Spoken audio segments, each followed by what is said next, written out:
हिमाचल यमुना गंगा उच्चल जलधि तरंगा।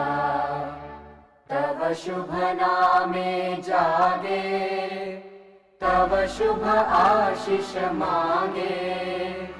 गाहे तव जय गाथा, जन गण मंगलदायक जय हे भारत भाग्य विधाता। जय हे जय हे जय हे, जय जय जय जय हे।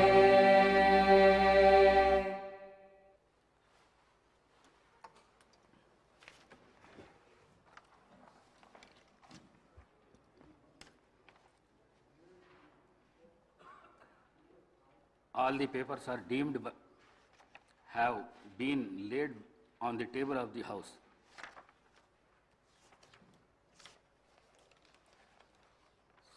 సంతాప ప్రతిపాదన.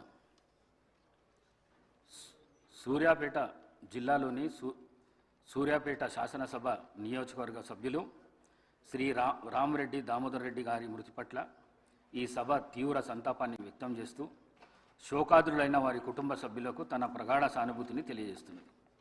శ్రీ రామరెడ్డి దామోదర్ రెడ్డి గారు 1952 సెప్టెంబర్ 14వ తేదీన శ్రీ నారాయణ రెడ్డి శ్రీమతి కమలమ్మ దంపతులకు ఖమ్మం జిల్లాలో పాతలింగాల గ్రామంలో జన్మించారు. వీరి విద్యాభ్యాసం అంతా తెలంగాణ రాష్ట్రంలో జరిగింది. వీరు arts and science college Warangal నుండి గ్రాడ్యుయేషన్ పట్టా పొందారు. వీరు డిగ్రీ పూర్తి చేసిన అనంతరం శ్రీమతి ఇందిరాగాంధీ పిలుపు మేరకు కాంగ్రెస్ పార్టీలో చేరారు. వీరు 1985, 1989, 1989, 1994, 1994, 1999 మరియు 2004, 2009 టర్ములకు గాను తుంగతుర్తి నియోజకవర్గం నుండి శాసనసభ సభ్యుడిగా 4 పర్యాయములు మరియు 2009 నుండి 2014 మధ్యకాలంలో సూర్యాపేట నియోజకవర్గం నుండి గెలుపొందారు. వీరు నేదురుమల్లి జనార్దన్ రెడ్డి గారి ప్రభుత్వంలో భూగర్భ జలవనరుల ఓడరేవులు మరియు ఇరిగేషన్ అభివృద్ధి శాఖ మంత్రిగా పనిచేశారు. వైఎస్ రాజశేఖర రెడ్డి గారి ప్రభుత్వంలో 2007, 2009 మధ్యకాలంలో ఆంధ్రప్రదేశ్ రాష్ట్ర ఐటీ, కమ్యూనికేషన్స్ మరియు యువజన సర్వీసులు మరియు క్రీడల శాఖ మంత్రిగా పనిచేశారు. 2014 నుండి 2024 వరకు తెలంగాణ ప్రదేశ్ కాంగ్రెస్ కమిటీ సీనియర్ ఉపాధ్యక్షులుగా మరియు ఏఐసిసి సభ్యులుగా పనిచేశారు. వీరు 5 పర్యాయములు ఎమ్మెల్యేగా గెలుపొంది తుంగతుర్తి మరియు సూర్యాపేట ప్రజల హృదయాల్లో దామన్నగా చెరగని ముద్ర వేసుకున్నారు. వీరు ఆయా శాసనసభ నియోజకవర్గాలకు ప్రాతినిధ్యం వహిస్తూ నిత్యం ప్రజలతో ఉంటూ ప్రజాసేవే పరమావధిగా అనేక అభివృద్ధి కార్యక్రమాలు చేపట్టి ప్రజల మన్ననలు పొందారు. వీరు శాసనసభలో ప్రజలకు సంబంధించిన అనేక అంశాలపై ప్రస్తావిస్తూ అందరి మన్ననలను పొందారు. వీరు 73 సంవత్సరాల వయస్సులో 2025 అక్టోబర్ 1వ తేదీన పరమపదించారు. సంతాప ప్రతిపాదన.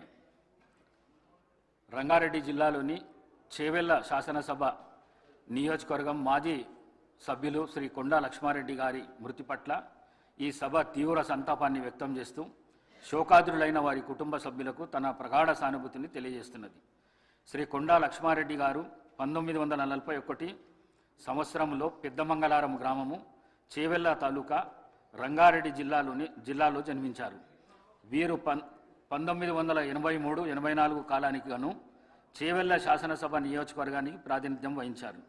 వీరు జర్నలిజంపై మక్కువతో 1980లో న్యూస్ అండ్ సర్వీసెస్ సిండికేట్ను స్థాపించారు.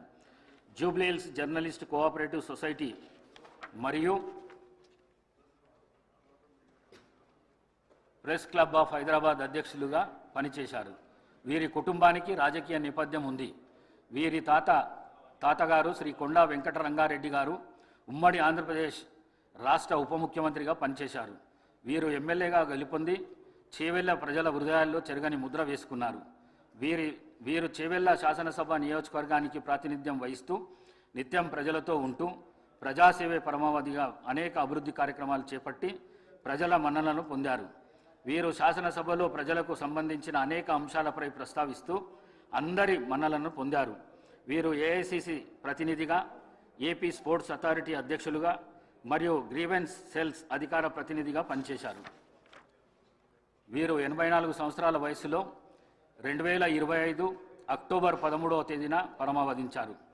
శ్రీ రామరెడ్డి దామోదర్ రెడ్డి మరియు కొండా లక్ష్మారెడ్డి గారుల ఆత్మకు శాంతి చేకూరేందుకు గాను 2 నిమిషాల పాటు మౌనం పాటిస్తాం.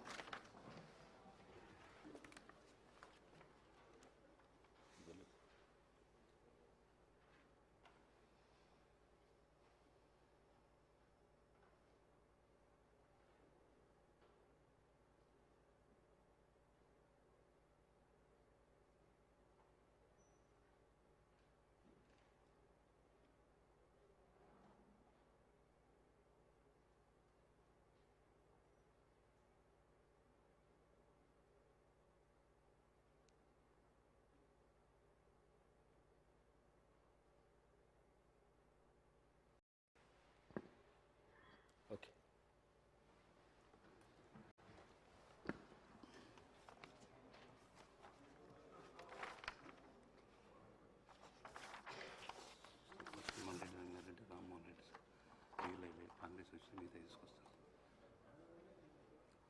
Short question sir.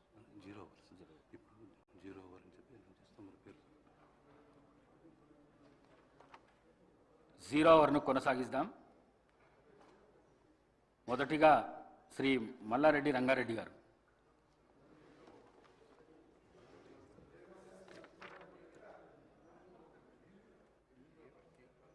Shri T Rammohan Reddy గారు.